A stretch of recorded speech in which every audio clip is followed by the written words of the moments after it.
हरि ओम हरि ओम हरि ओम। गुरुर्ब्रह्मा गुरुर्विष्णु गुरुर्देवो महेश्वरा गुरु साक्षात् परब्रह्म तस्मै श्री गुरुवे नमः।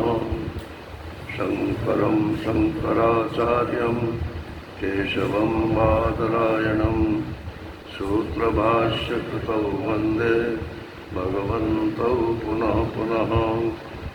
ईश्वरो गुरुरात्मेति मूर्तिभेदविभागिने व्योमवद्व्याप्तदेहाय दक्षिणामूर्तये नमः। कृष्णाय वासुदेवाय हरये परमात्मने प्रणतक्लेशनाशाय गोविन्दाय नमो नमः। गोविन्दाय नमो नमः। हरि ओम। नारायण नारायण नारायण नारायण।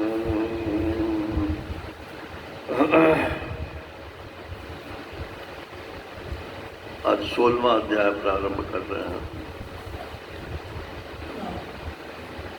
ओम श्री परमात्मने नमः। अथ षोडशो अध्यायः। श्रीभगवानुवाच अभयं सत्त्वसंशुद्धिर् ज्ञानयोगव्यवस्थितिः दानं दमश्च यज्ञश्च स्वाध्यायस्तप आर्जवम् अहिंसा सत्यमक्रोध त्यागः शान्तिरपैशुनम् दयाभूतेष्वलोलुप्त्वं मार्दवं ह्रीरचापलम् तेजः क्षमा धृतिः शौचम् अद्रोहो नातिमानिता भवन्ति सम्पदं दैवीम् अभिजातस्य भारत दम्भो दर्पोऽभिमानश्च क्रोधः पारुष्यमेव च अज्ञानं चाभिजातस्य पार्थसम्पदमासुरीम् दैवी सम्पद्विमोक्षाय निबन्धायासुरीमता मा शुचा सम्पदं दैवीम् अभिजातोऽसि पाण्डव। हरिः ओम्।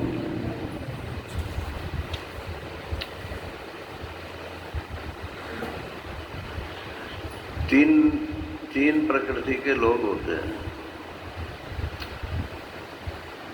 और ये प्रकृति जो है माने स्वभाव ये पैदाइशी होता है। उसमें आप थोड़ा बहुत इधर उधर कर सकते हो। आमूल चूल परिवर्तन जो है वो मुश्किल से होता है। हो तो जाता है मगर किसी किसी का होता है मुश्किल से होता है। तो एक तो दैवी, एक आसुरी और एक राक्षसी, ये तीन विभाग 9वें अध्याय में भगवान ने किए। बोलो, दैवी, आसुरी और राक्षसी। दैवी माने जो जिनका जीवन देवत्व के लिए है। देवता नहीं है मनुष्य, लेकिन देवत्व के लिए है।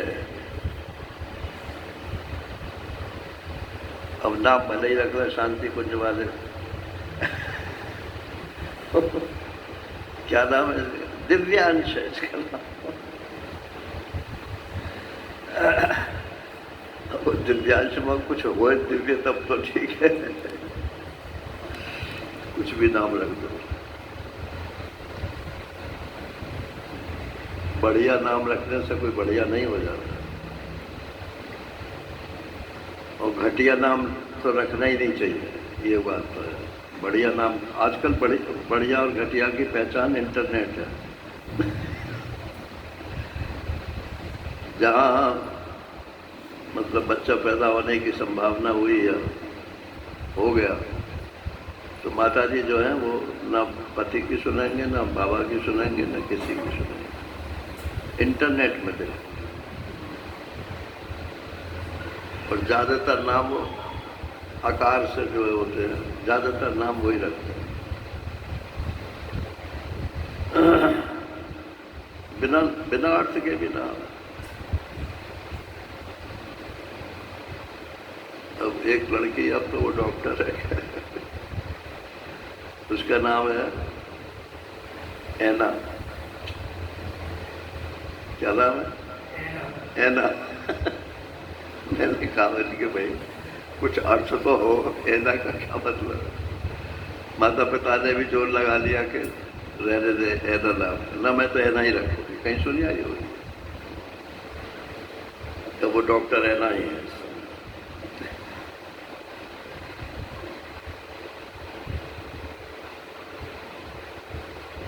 एक वो फिल्मी गाना भी है ना, ऐना।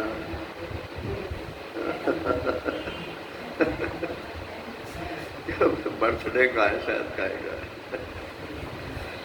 ऐना ऐना ऐना हो गया। तो ये तीन प्रकार की प्रकृति के लोग हैं। तो इसमें जो दैवी प्रकृति के हैं वो तो परमात्मा की तरफ चलते हैं, इस जीवन में पहुंच जाए, अगले जीवन में पहुंच जाए, लेकिन चलते रहे। और जो आसुरी वाले हैं वो तो अपने पेट भरने के लिए, खाओ कमाओ खूब मजे से सो। और जो राक्षसी हैं उनको दूसरे को तंग करने में ही मजा आता है। कितने भी गुण हों किसी में, कोई ना कोई खोट निकाल ही ले।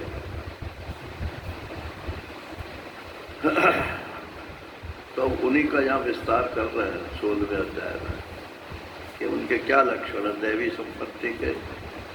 संपत्ति माने पूंजी। तो आप जो पूंजी पैदाइश से लेकर आए हो तो उसके लक्षण क्या है,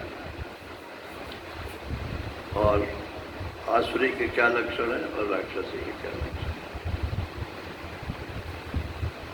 अभी आज जो पाठ किया है उसमें एक आया था कि दैवी संपत्ति विमोक्षाय निबंधाया सुरीमता।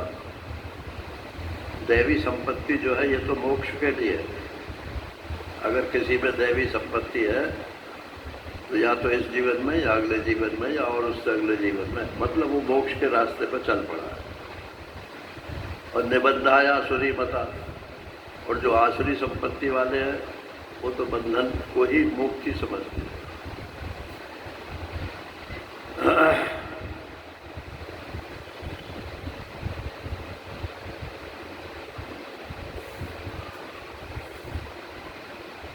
तो संसार में ही रहे, संसार में तो सभी रहते हैं, वो संसारी बन करके रहे। पुनरपि जननम पुनरपि मरणम पुनरपि जननी जठरे शयन। कोई बात नहीं है, एक दफा गर्भ में आए दोबारा भी आ जाएंगे। और कुतिया के गर्भ में पहुंच गए तो क्या करोगे? वो भी तो गर्भ ही है। ठेका ले लिया है क्या मनुष्य के गर्भ में पहुंचेंगे? सुअरिया के गर्भ में पहुंच गए, बंदरिया के गर्भ में पहुंच गए। ये तीन जो है तो रोजाना वहाँ देखते हैं ना आश्रम में, कान पकड़ लेते हैं, भगवान इनसे बचाना।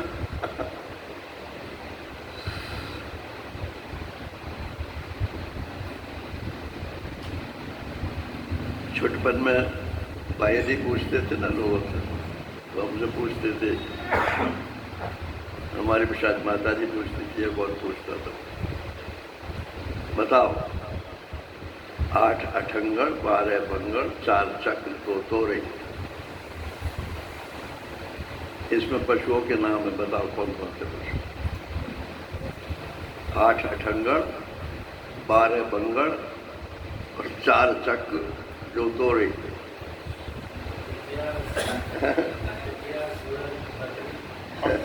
और वो बकरी तो नंबर 2 पे है, 4 पे है, तो नंबर 3 पे कहा? तो कुतिया के तो नारायण 8 थन होते हैं, तो 8 बच्चे हो जाते हैं, तो एक एक थन से लगे रहते हैं। और सुअरिया के 12 होते हैं,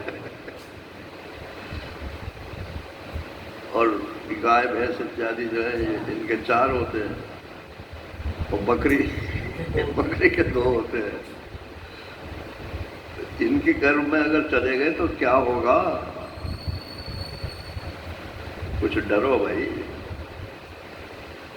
कम से कम मनुष्य के ही गर्भ में जाए हम, लेकिन उसमें भी गर्भ में क्या होता है ये तो आप जब शास्त्र पढ़ोगे, डॉक्टर के मत पढ़ लेना, डॉक्टर तो कहते कोई बात नहीं, वहाँ कुछ नहीं होता, तो बालक झिल्ली में निपटा रहता है बस।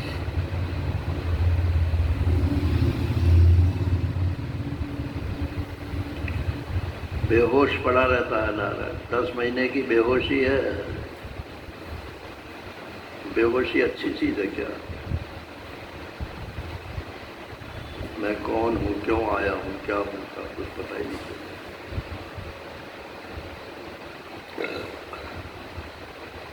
और जिस रास्ते से बाहर निकलता है, माँ को अलग कष्ट होता है और बच्चे को अलग कष्ट होता है।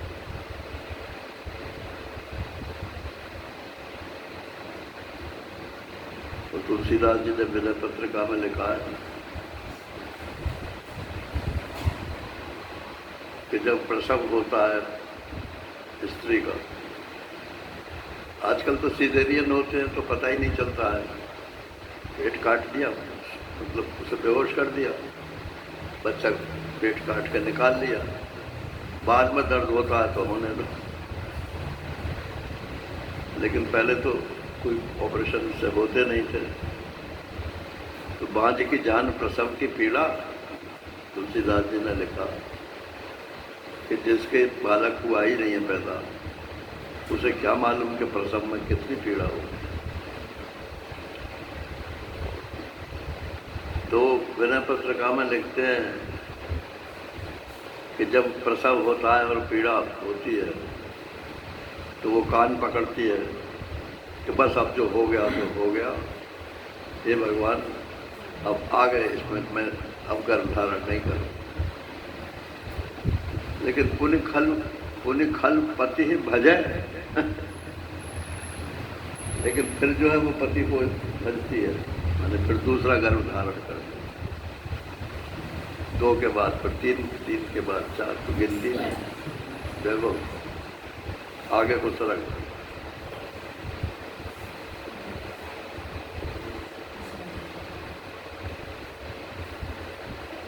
कुत्ते के लिए लिखा कि जिस घर में जाता है वहीं डंडा खाता है, लेकिन फिर भी बार बार उसी घर में जाकर रोटी खाएगा, भले ही डंडा तो खा रहा है।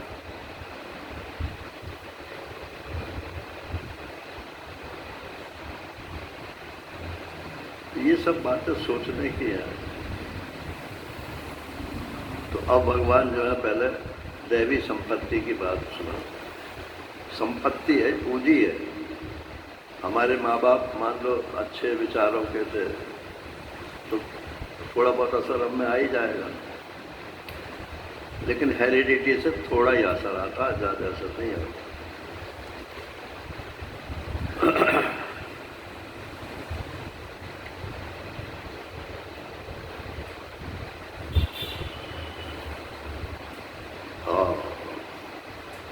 बाबूजी एडवोकेट थे तो 2 बच्चे तो उनके एडवोकेट हो ही गए। ये असर तो आ गया। लेकिन जो उनकी आध्यात्मिक स्थिति थी वो तो यही चाहते होंगे कि आई कि नहीं आई।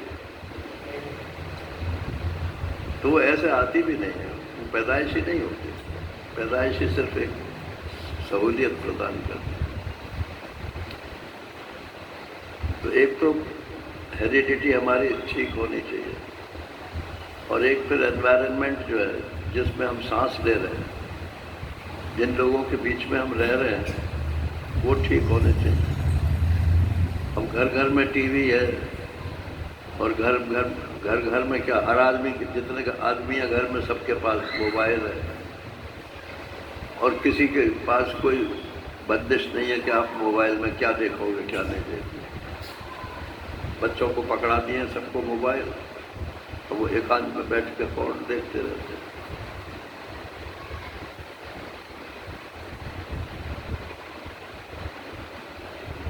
तो कहते हैं देखो, अगर दैवी संपत्ति आपको प्राप्त हुई है तो ये लक्षण होगा।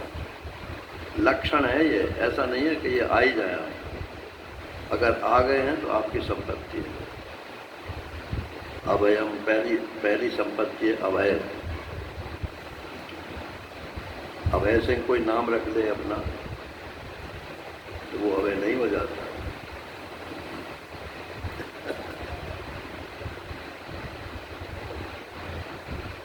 यहाँ विचार किया है कि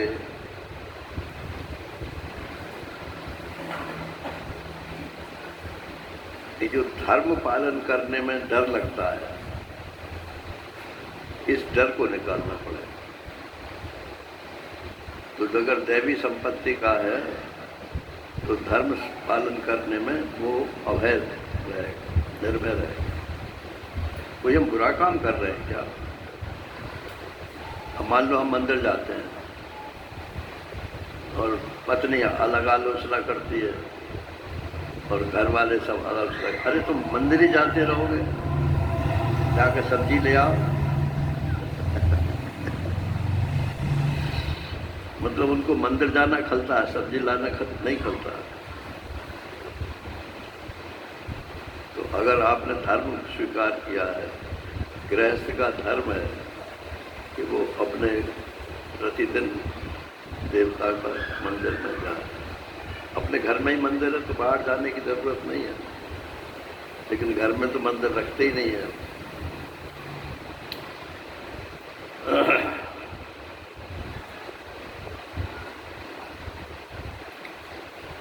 हमारे पिताजी के मन में आया, मकान तो अपना था ही, कि हम शंकर जी का मंदिर बना रहे हैं। जयपुर से बढ़िया बढ़िया मूर्तियाँ मंगाई थी, तो छोटे ही थे। अब वो लाए तो हमारे जो पंडित जी थे उनसे कहा कि भाई इनकी आप स्थापना कर दो। मंदिर भी का भी ढांचा बना दिया। पंडित ने क्या कहा, घर में और शंकर जी का मंदिर, उजड़ जाएगा घर। आप शंकर जी तो शमशान में रहने वाले हैं, शमशान बना दे गए। अब वो हमारे घबरा गए पिताजी, बोले अब ये तो मूर्तियाँ मंगानी, हमने क्या करें? तो बोले किसी को दे दो। तो उन्होंने कहा आप ही ले जाओ। तो वो मूर्तियाँ वो ले गए पंडित जी महाराज, और अपने घर में, वो भी तो गृहस्थी थे, तो हमको तो कह दिया कि शमशान हो जाएगा, और अपने घर में जाके वो बदला दी, और उनका घर शमशान हो गया। वास्तव में हो गया। हाँ, शमशान हो गया, मतलब हाँ, मतलब सब चला गया। लड़के उनके सब वाहियात निकले, 3-4 लड़के थे। वैसा ज्योतिषी थे, तो खूब शोध कर लगन धरी। मुनि वशिष्ठ से पंडित ज्ञानी, और शोध के लगन धरी। लेकिन नहीं हुआ। अपनी लड़की की शादी करी उन्होंने, और वो महीने भर पीछे ही विधवा हो। ये सब अटकलबाजी ऐसे ही आई ना। भगवान पर से तो विश्वास हट गया और गणित के ऊपर विश्वास कर गया। ये स्टैटिस्टिकल साइंस है, ये मैथमेटिकल साइंस नहीं है, एग्जैक्ट नहीं है। तो अभयम जो धर्म है शास्त्र के अनुसार, आपका जो गृहस्थ धर्म है, उसके पालन करने में आपको डर नहीं लगना चाहिए। और सन्यासी हो तो सन्यास धर्म का पालन करने में कोई भय नहीं लगना चाहिए। ब्रह्मचारी हो तो उसके धर्म को पालन करने में कोई भय नहीं लगना चाहिए। अरे ऐसा करेंगे तो कहीं ऐसा ना हो कि ऐसा हो जाए। ऐसा क्यों होगा जब आप धर्म का पालन करें? तो यह अभय माने निडर, ये नहीं। निडर तो जो कत्ल करते हैं वो भी होते हैं, लेकिन धर्म पालन में निर्भय होना। सत्व संशुद्धि, आपका अंतःकरण शुद्ध है या अशुद्ध है? सब शुद्धि मानते हैं अपने, हमें कोई बुराई नहीं है। उसका पैमाना क्या है बुराई और अच्छाई का? अंतःकरण अगर आपका शुद्ध है तो आपकी वासनाएं जो हैं, इच्छाएं जो हैं, वो शुद्ध की तरफ ले जानी चाहिए ना। अब वासनाएं तो, अब एक सज्जन के घर में लड़ाई थी। हमारे घर में तो टीवी भी नहीं है, तो पति पत्नी की लड़ाई। तो पंचायत तुम्हारे सामने आई। मैंने कहा ठीक कहती है, ये तुम्हारे पास टीवी के लगाने के पैसे हैं कि नहीं? कि हाँ वो तो है। तो उन फिर क्यों नहीं लगवाते? लगा लो। टीवी लगा दी, अब बड़े खुश है नारायण दोनों। घर में जो है बहुत आनंद है। अब वो आनंद कब दुख में बदल जाएगा अभी कुछ पता नहीं है। इस समय तो सब ठीक ठाक है। अभयम सत्व संशुद्धि, सत्व माने अंतःकरण। अंतःकरण में जो वासनाएं हैं, वो वासनाएं शुद्ध हैं या नहीं? संग्रह परिग्रह में ही लगी हुई हैं या उनके त्याग में उनको सुख होता है?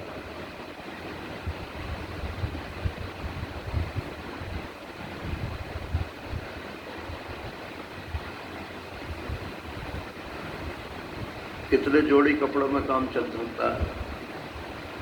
अगर एक ड्रेस एक दिन में ही बदलो तो एक हफ्ते में 7 ही ड्रेस चाहिए ना।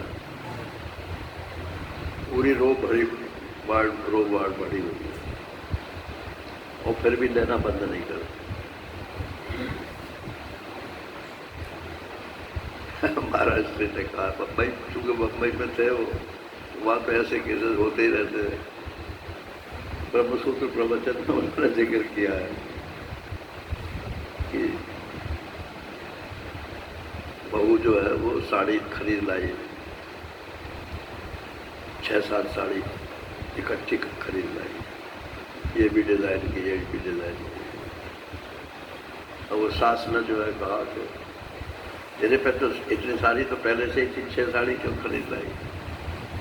बोले मेरी तो कहते हो कि 6 साड़ी क्यों खरीद लाई, और नंद जी के पास इतनी साड़ी पहले से वो रोजाना खरीदती है, उनके लिए कुछ नहीं कहती हो। अब ये कुछ तर्क है ना।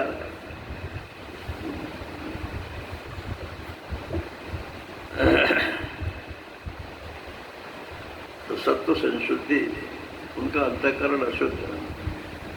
संग्रह परिग्रह में जो अंतःकरण वासनावान है वो अशुद्ध अंतःकरण। मिनिमल चीजें की मतलब इच्छा रखनी चाहिए। इच्छा तो रखनी पड़ेगी। और ज्ञान योग व्यवस्थित, ज्ञान माने जो शास्त्र में लिखा है उसको किसी से सुनो, तो जिससे सुनोगे वो आचार्य हो गया, और जो वो सुनाएगा शास्त्र, तो शास्त्र और आचार्य माने जो उसको सुना रहा है, उन दोनों में श्रद्धा रखो। हमारे वो खुर्जा में जटिया परिवार था, पोदार परिवार था, महेश्वरियों में भी था। तो इनके यहाँ पंडित, एक पंडित मतलब लगे रहे। वो नहीं सुनते थे, मालिक सुनते नहीं थे, बस ये था कि आप इतना पाठ रोजाना कर। लेकिन उसका उद्देश्य क्या था कि जैसे देवी का पाठ करो तो कहीं लक्ष्मी नारायण, वो लक्ष्मी न रूठ जाए, और डर की वजह से। और फिर ब्राह्मण कोई तो जा रहा है तो वो उसे अपना दान समझ लेते थे, भले ही चाहे वो 100 रुपये से ज़्यादा नहीं दें। तो पंडित लोग भी प्रसन्न रहते थे।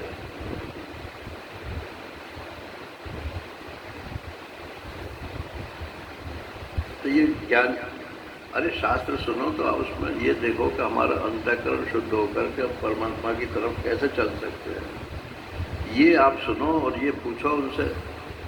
अगर वो नहीं भी जानते होंगे तो किसी को बताएंगे कि भाई उससे पूछ लो, और अगर वो खुद बताएंगे तो शास्त्र तो है ही है।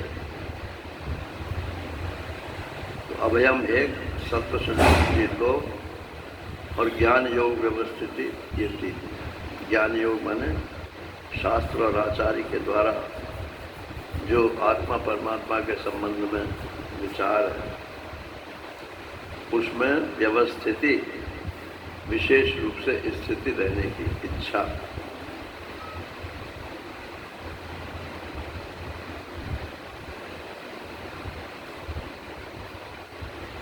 भगवान शब्द तो बड़ा अच्छा लगता है लोगों, लेकिन आत्मा शब्द से सब डरते हैं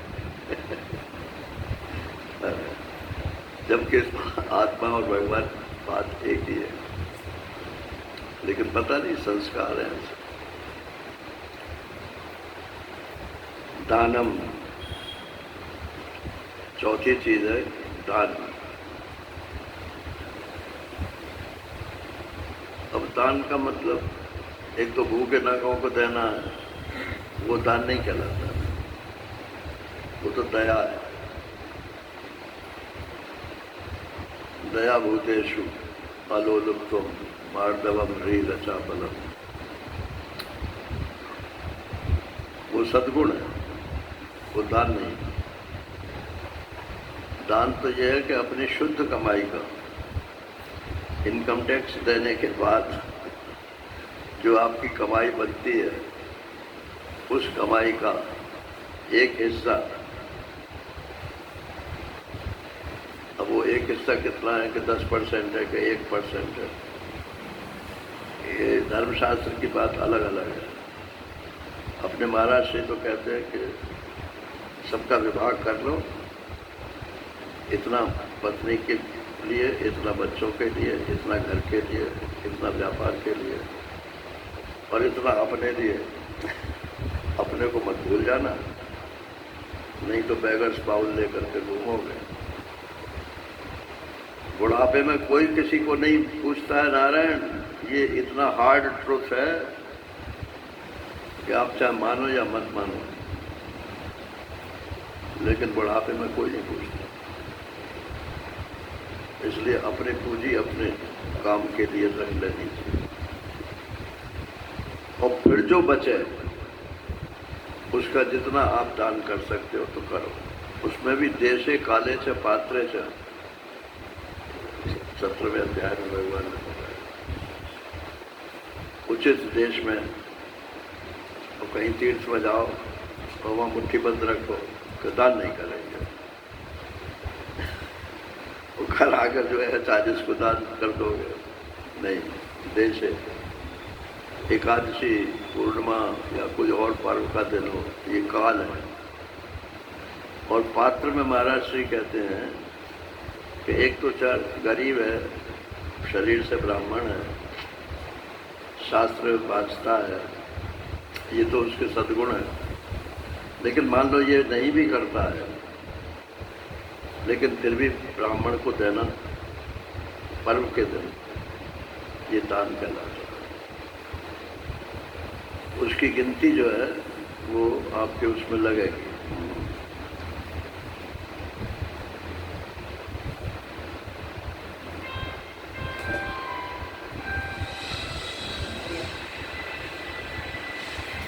दानम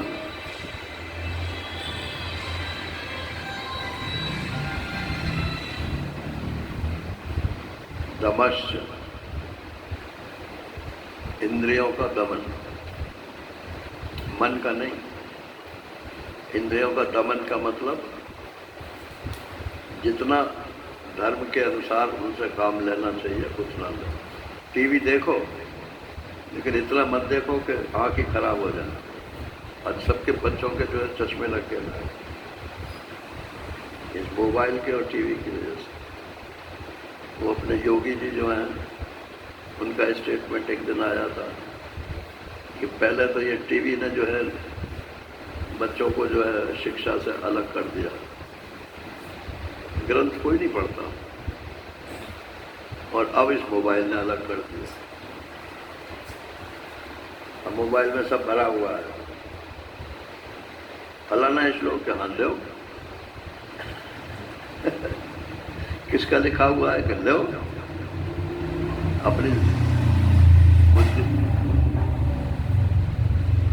अपनी बुद्धि और मेमोरी तो खत्म हो गई।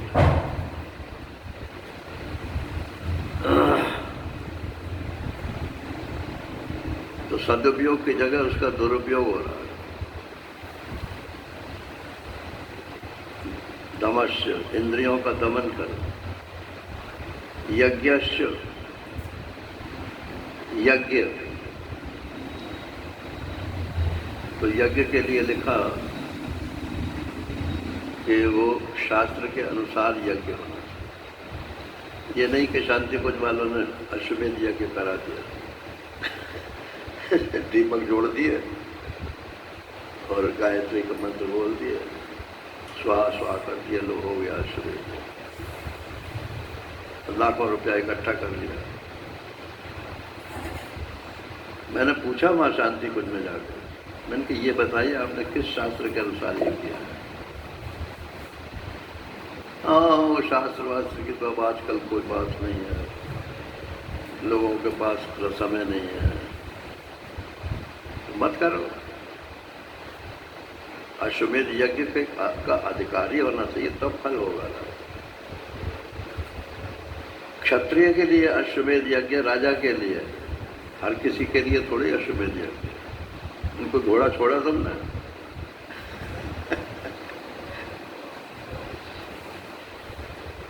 तो कोई जवाब तो है नहीं, अपने दुकान सब चला रहे हैं ना।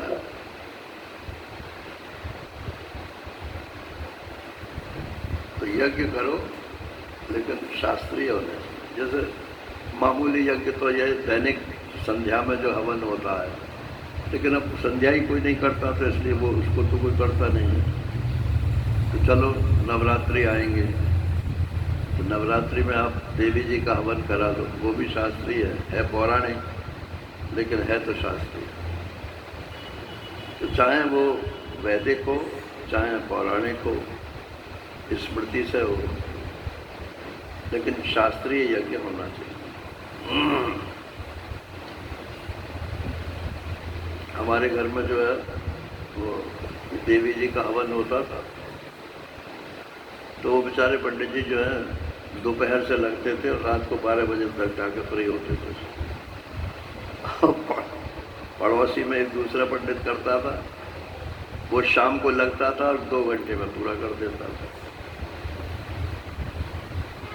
तो उनके जो यजमान थे वो चूँकि हमारे यहाँ भी आते थे, तो उन्होंने अपने पंडित से कहा कि पंडित जी देखो, इनके यहाँ तो इतना टाइम लगता है, तुम 2 घंटे में ही सारा काम निपटा देते हो, तो भार बोझ तुम्हारे ऊपर है, मेरे ऊपर नहीं है।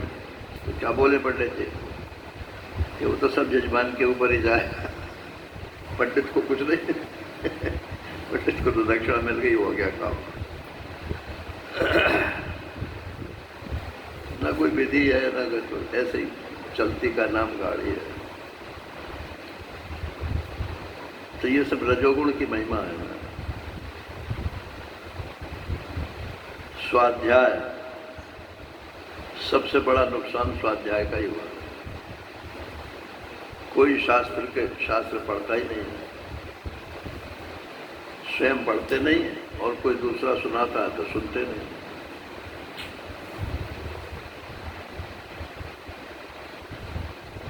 वैसे स्वाध्याय शब्द के कई अर्थ होते हैं, लेकिन यहाँ तो ग्रंथों का पढ़ना ही जो है उसी को स्वाध्याय कहा। ऋग्वेदादि अध्ययनम अदृष्टार्थम, शास्त्र पढ़ने का जो है अदृष्ट बनता है, उसका फल आपको मरने के बाद मिलेगा। और तप, ये भी दैवी संपत्ति है। तप माने कष्ट सहना।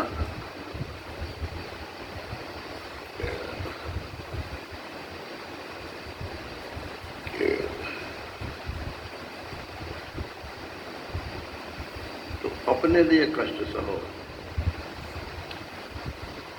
कम से कम में काम चलाओ, यही तपस्या है।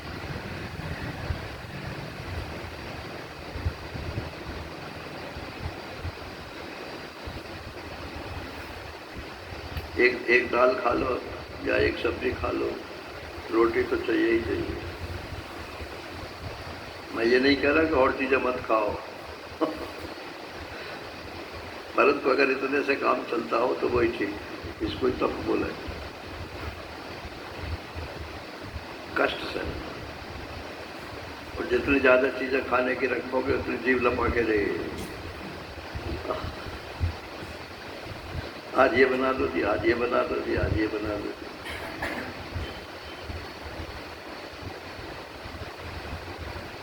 अब जो हाउस वाइफ है वो तो बना भी लेंगे, और जो सर्विस इत्यादि करते हैं वो तो नहीं बनाएंगे, तो कलह होगी। तो उसमें टाइम तो चाहिए।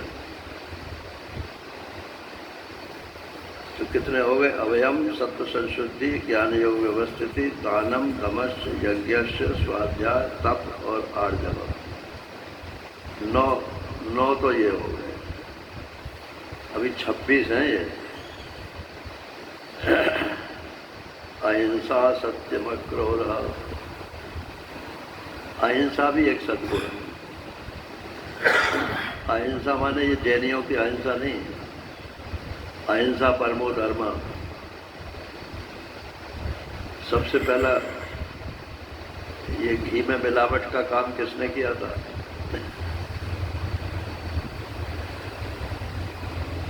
जैनी था वो। अहिंसा परमो धर्म।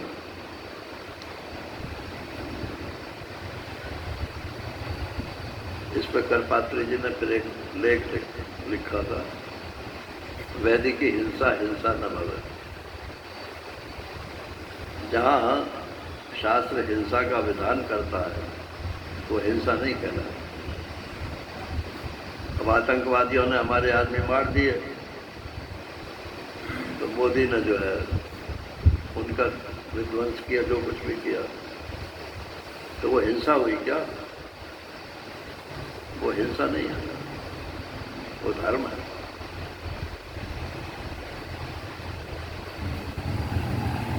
तो अहिंसा माने आप जानबूझ करके किसी को कष्ट मत दीजिए। हाँ?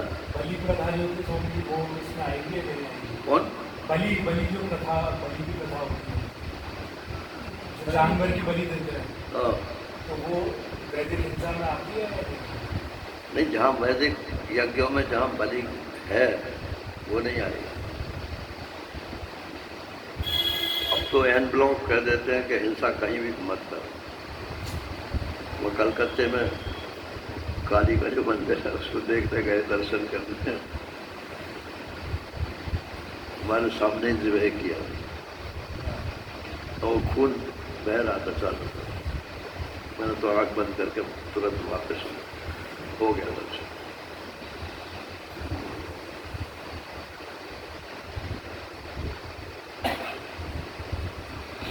अहिंसा, सत्यम,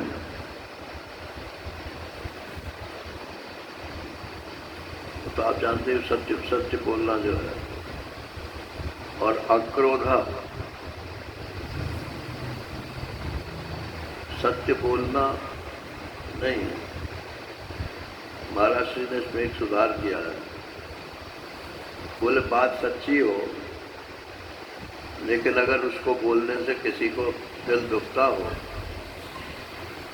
नहीं बोलना, वहाँ ना बोलना ही सच है।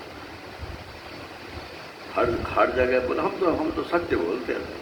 अरे तुमने कोई ठेका ले रखा है सबको सत्य बोलने का? मत बोलो अगर तुम्हारे बोलने से किसी को कष्ट होता है।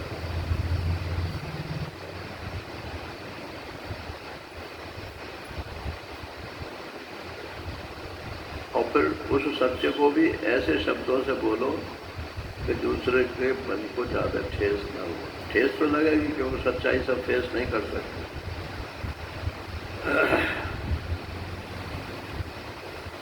महेश आनंद जी ने एक दृष्टांत दिया है गौड़पाद सार में कि काशी में जो है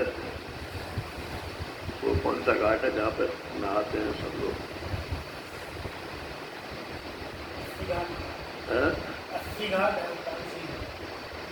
दशाश्वमेध। दशाश्वमेध। तो दशाश्वमेध घाट पर एक पंडित जी बैठे थे, पानी में आधा आधा हिस्सा था, हाथ में माला थी। एक दूसरे पंडित जी ऐसे ही खड़े थे, वो भी ऐसे यही कर रहे थे। तो पहले वाले पंडित जी बोले थे, पंडित जी को सुना आपने?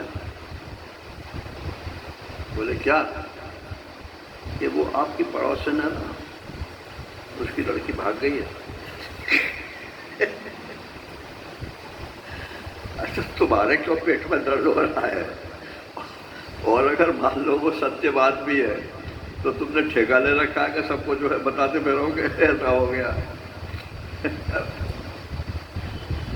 जहाँ बोलना आवश्यक नहीं है वहाँ नहीं बोलना। बोलिए तो तब जब बोलबे की रीति जाने, ऐसे बोलते थे महाराज। अहिंसा, सत्यम, अक्रोधा, क्रोध मत करो। आपकी कोई मान लो किसी ने गाली दे दी तो क्या प्रतिक्रिया है? आपकी प्रतिक्रिया क्या होगी?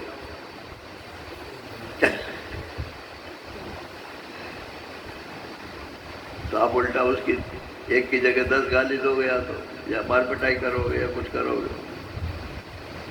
बोले नहीं, पी जाओ, क्योंकि एक और भी है ना इसमें।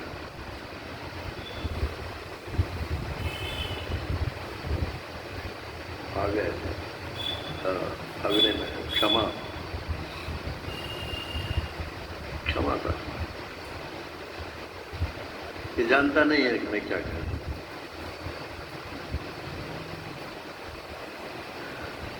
ईसा मसीह को सूली पर चढ़ा दिया तो उनके सूली पर चढ़ते समय क्या शब्द थे बाइबल में लिखे हुए हैं? हे ईश्वर, ये लोग नहीं जानते कि क्या कर रहे हैं, इन्हें माफ करते हैं।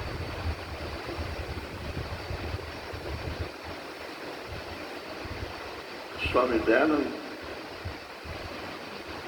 आर्य समाज के, उनको उनके विपक्षियों ने जो है जहर दिलवा दिया। और वो जो रसोईया था जिसने जहर मिलाया था उसको पची नहीं वो बात। तो वो आकर स्वामी जी से बोला कि महाराज मैं क्षमा मांगता हूँ, मेरी जो मजबूरी हो गई, मैं नौकर में यहाँ था, लेकिन आपके भोजन में जहर मैं नहीं मिलाया।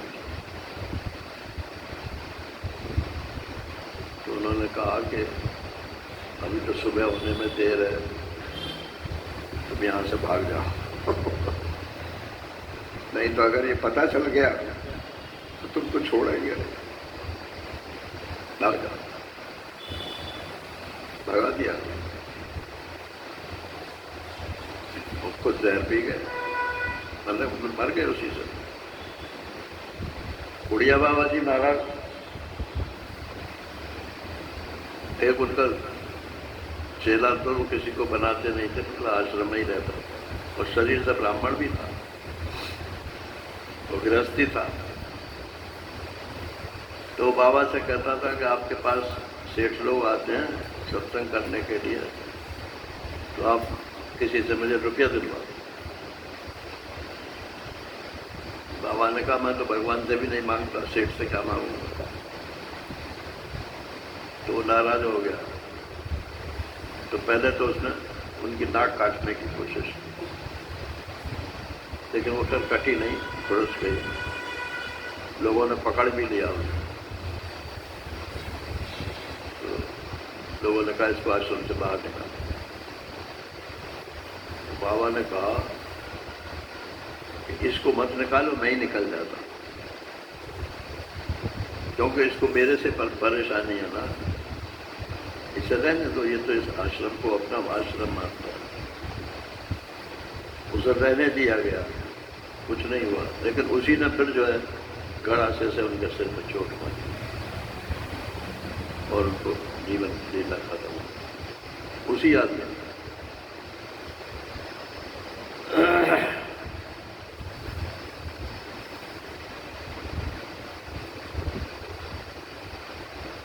तो अक्रोध भीतर भीतर घुटो मत, यही अक्रोध की स्थिति। भीतर तो क्रोध आ रहा है और बाहर से हम शांत हैं, तो क्रोध तो आ गया ना। एक और दृष्टांत सुनाते थे महाराज जी। वहाँ गीता प्रेस में जब वो थे तो लक्ष्मी नारायण गर्दे बड़े अच्छे विद्वान थे।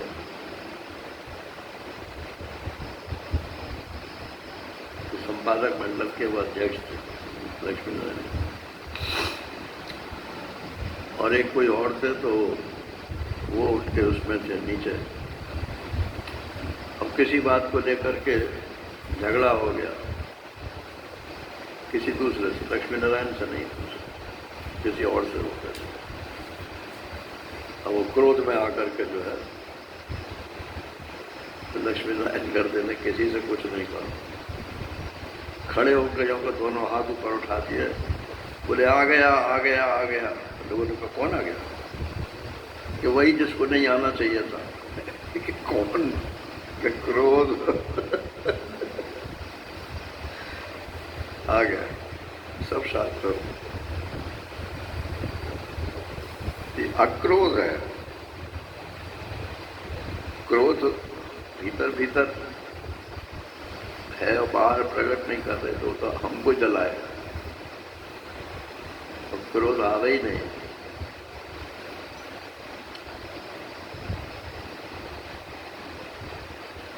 उसका उपशम है।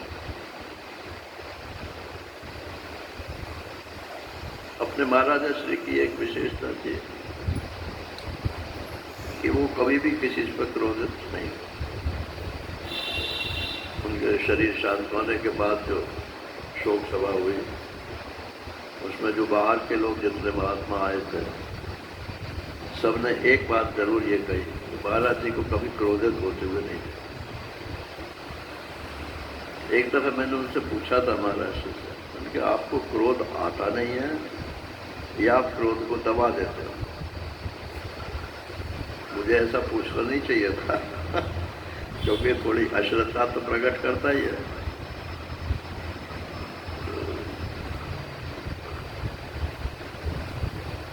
तो बोले कि नहीं, भीतर भीतर आता है, अगर मैं दबा देता।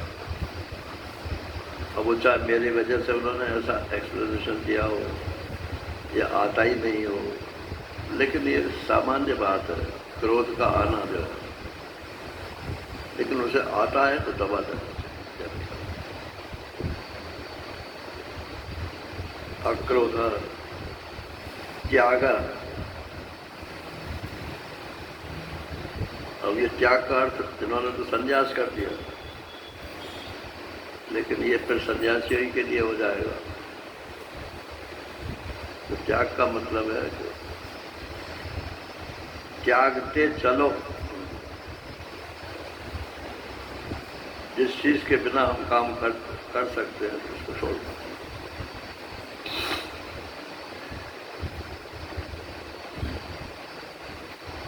एकदम सन्यासी कोई नहीं होता है।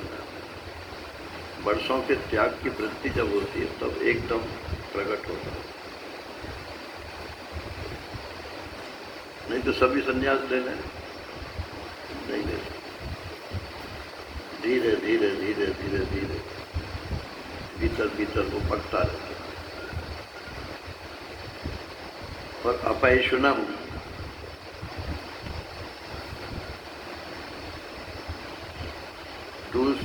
चुगली करना, मोटे शब्दों में चुगली करना। तो किसी के सामने अगर उसकी बुराई करो तो वो चुगली नहीं है, उसकी अनुपस्थिति में यदि उसकी बुराई करो तो वो चुगली कहलाती है। तुलसीदास जी ने भी लिखा है, आग की विशुद्धता समको उगाना। विशुद्धता माने चुगली करना, अपैशुनम। आपको क्या जरूरत है किसी के बारे में सोचने? जो है वैसा ठीक है।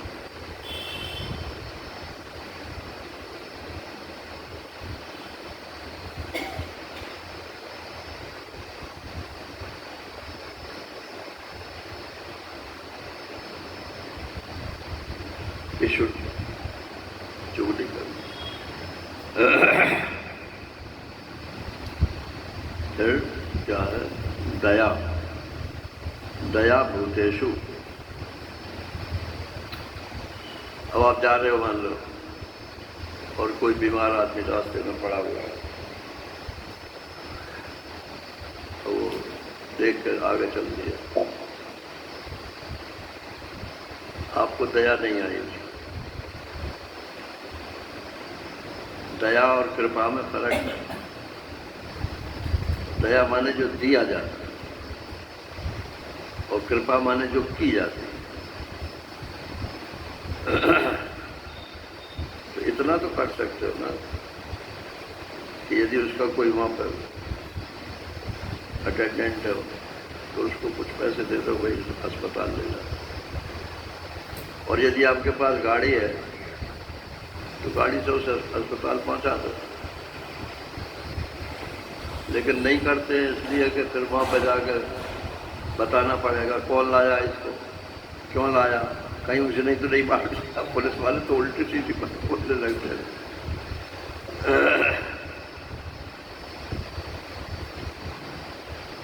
तो दया बोलते, किसी न किसी रूप से दया करनी चाहिए। और ये दान नहीं है, ये दीनों पर दया है। भूखे को आप अन्न दो, प्यासे को पानी दो, नंगे को कपड़ा दो, ये सब दया है। अलोलुप तो इंद्रियों में लोलुप, लपक, लपक नहीं हो। लपक क्या होती है?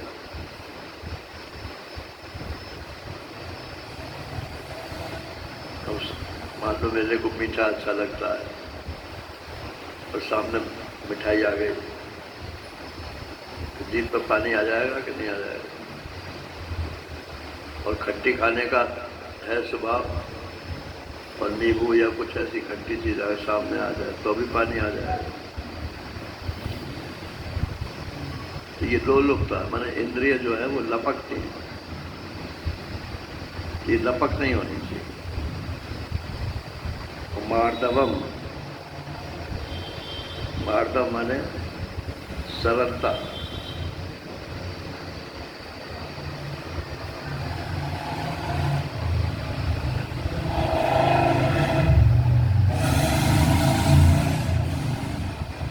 आज तो बड़ा ट्रैफिक है सड़क पर, आज क्या बात है? मृदुता,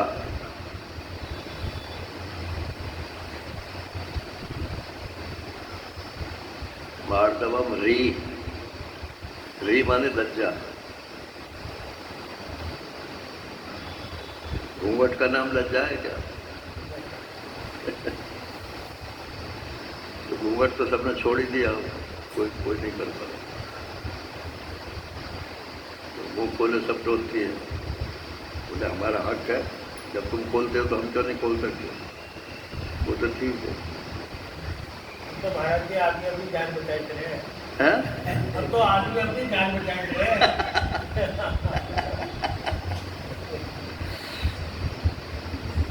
वो अकबर इलाहाबादी की एक शेर है, वो कहता है कि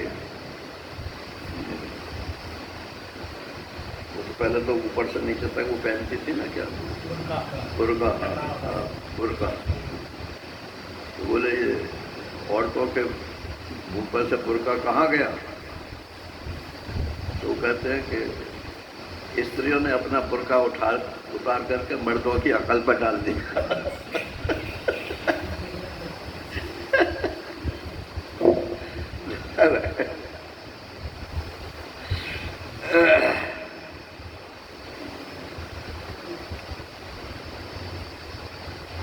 ये मुस्लिम पीरियड में ज़्यादा हिंदुओं में चल गया, क्योंकि उनकी निगाह अच्छी नहीं थी। मगर मुसलमान तो बदनाम है, आजकल हिंदुओं में भी किसकी निगाह से अच्छी है। सारे अखबार इन्हीं चीज़ों से भरे पड़े रहते हैं। मैंने बस हेडिंग देखा और छोड़ा, क्या पढ़ना है उसको।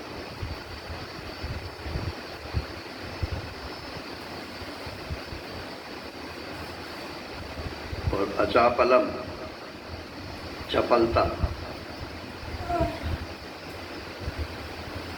ये चप्पल को चप्पल क्यों बोलते हो?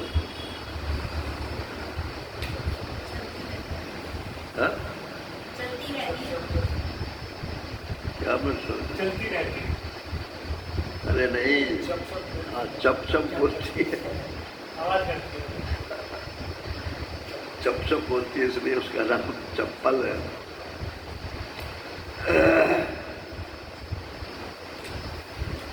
तो अचपलता, चपल कौन है कि जो बराबर बोलता रहता है? अरे जवाब को थोड़ा लगाम दो भाई।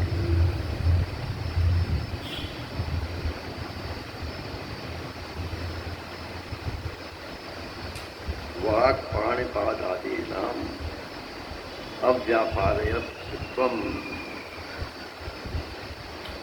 चपलता इन्हीं चीज़ों में होती है, बोलने में होती है, हाथों में हिलाने में होती है, पैर हिलाने में होती है।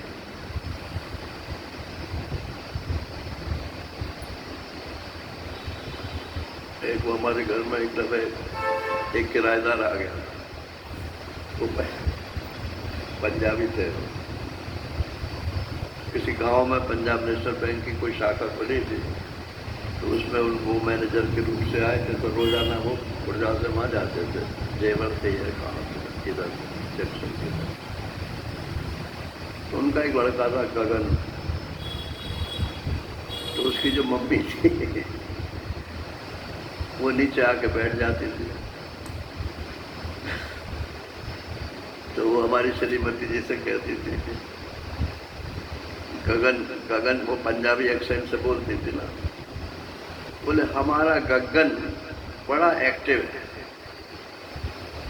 तो बोले क्या एक्टिव है? कि वो हाथ को यूं करता रहता है।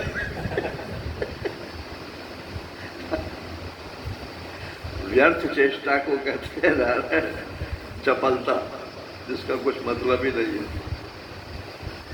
अंग में जयत्व कई नाम है इसके।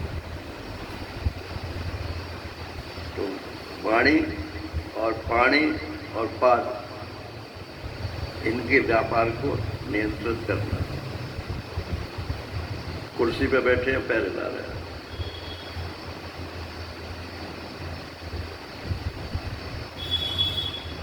नहीं तो शरीर तो हिलता ही रहता है।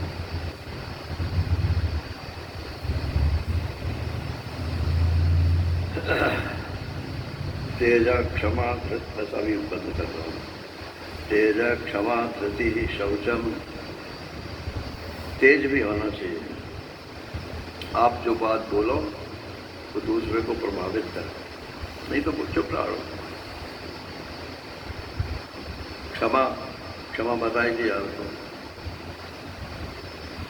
धृति, धारणा शक्ति। हाँ जी, क्या सुना आपने, जरा बताना।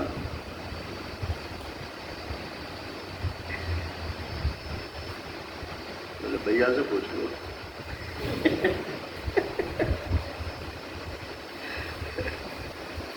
एक बार पहुंचे ना, ब्राह्मण परिवार था, उसके बच्चे जो है सब बेपढ़े लिखे थे, लेकिन शादी तो सबकी हो ही जाती है। तो एक बड़े भाई की जो है, नहीं छोटे भाई के लिए कोई सगाई करने आया। तो उसने पूछा उससे कि लाला कुछ पढ़े हो? भैया पढ़े हैं। कि भैया तो पढ़े हैं मगर तुम कुछ पढ़े हो? पहले तो चुप रहा। तो उसके बाप बोले कि अरे बोल ना। जब उसने कई बार पूछा, बोले सायरे किट कितना पढ़े? किट कितना,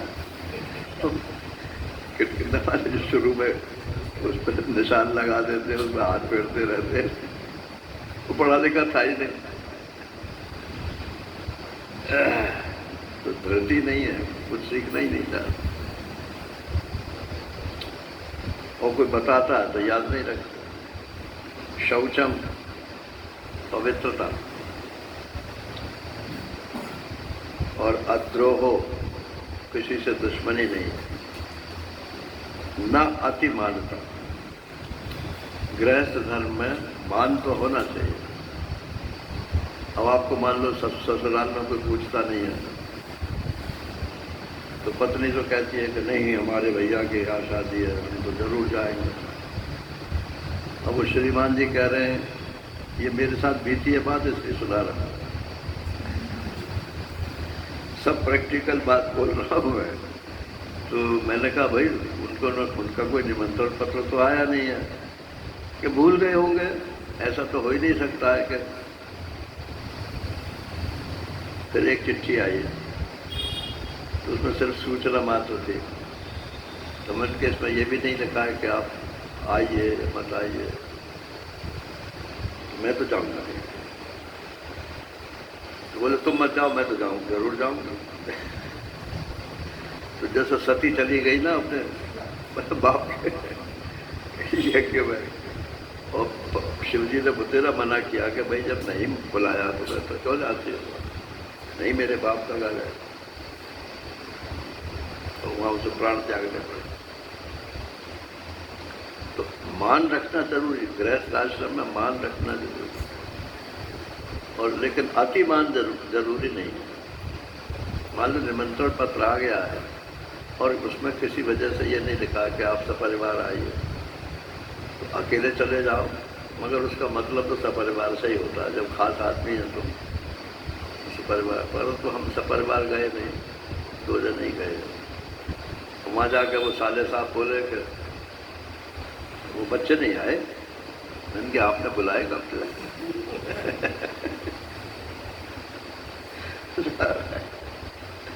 अब बेचारे चुप हो गए, क्या करते। भवन्ति संपदम दैवीम अभिजातस्य, पैदाइशी गुण होते हैं ये नारायण। तो पैदाइशी जितने हों वो हों, और जो पैदाइशी के बाद भी अगर अच्छे आदमियों के साथ में रहोगे तो आप में वो गुण आ जाएंगे। तो ये 26 है नारायण, इनकी संख्या जो है 26 है। लेकिन किसी भी आदमी में 26 गुण होने जरूरी नहीं है। इसमें आप अपने हिसाब से छांट लो। मैंने एक दफ़े छांटे थे तो 6 छांटे थे।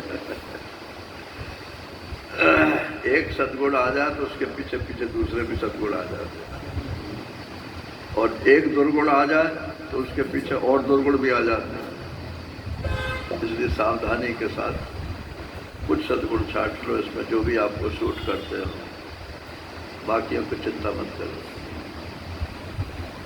हरि ओम पूर्णमदा पूर्णमिदं पूर्णात् पूर्णमुदच्यते पूर्णस्य पूर्णमादाय पूर्णमेवावशिष्यते।